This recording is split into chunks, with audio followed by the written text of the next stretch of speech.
Hi everyone, this is Haley Orndorff, the QUBES project manager, and I wanted to just do a quick walkthrough of some resource records to demonstrate the importance of distinguishing between content and descriptive information or metadata. And to do this, I wanted to show you how that distinction can affect metric collections on your resource record and the relationship between your adapted resource and an original. So right now I'm on Figure of the Day. We're on its resource record. It's a very popular resource on QUBES. So that's actually where I want to start here. You can see it's been viewed over 1,200 times and it's been downloaded 364 times. Now, one way for your resource to be downloaded is by clicking Download Bundle. That's right at the top, this bright green button on every resource record, you can download the bundle. Now, if I do that, it will generate a download. But if I scroll down, and let's say before I download, I want to read more about the resource, I can read the description here. But I also have the option to download the content directly or pieces of the content from the content list. So back up at the top, if I use the bundle, I will get all of the files. And in some cases, I might not want that. Maybe I just want one file from the content list. So let's go back down here and look at the content list, right? If I click that, it will give me the option to download. I can save it. And up here, if we refresh the page, we'll see that the downloads have increased. Now, that is clicking something in the content list.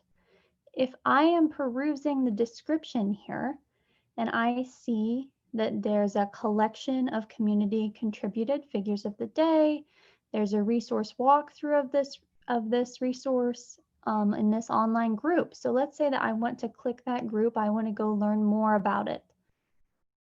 So I'm taken to that group. Okay, I could look around here. That's fantastic. I'm going to go back though. And note that the downloads have not increased. Now, if that link were in the content list, it would have counted as a download. But as it's in the description, it does not, right? And that's appropriate for this resource because that group is not a content component of this resource. It's just related. There are related opportunities in that group around this resource. Okay, so that's really important when you're choosing where to put your files, if you want them in the description or in the content list. It's particularly important for links because if you include a link in the content, when someone clicks it, it will count as downloads. But if it's in the description, it will not. So let's look at how this affects relationships between core resources and adaptations. So I have Figure of the Day open, and as I said, it's pretty popular. It's been adapted a few times. So let's take a look at those. And I can see here this most recent adaptation.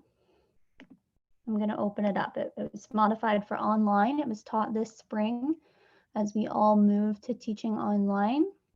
I'm going to open it up here.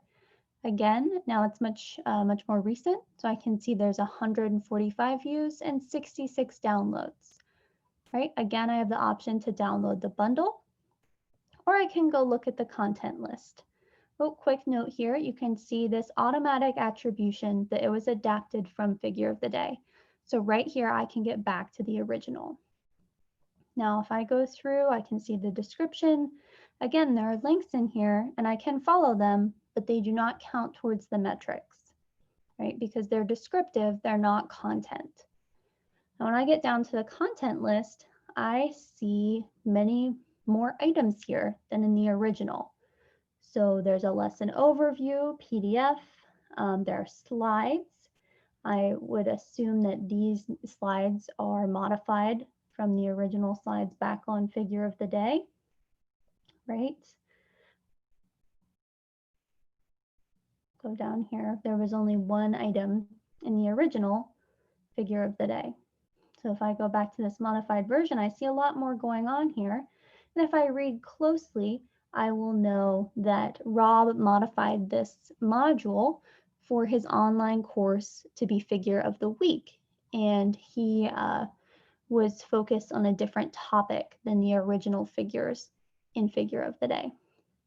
So this is really important when you are adapting your own resource and you're sharing your adaptation. You need to think critically about what should really be in the content. What is the thing that you use to implement this material, right? What are the student handouts, the slides, assessments, data, right? Rob has his R code here. Those types of things go in the content list.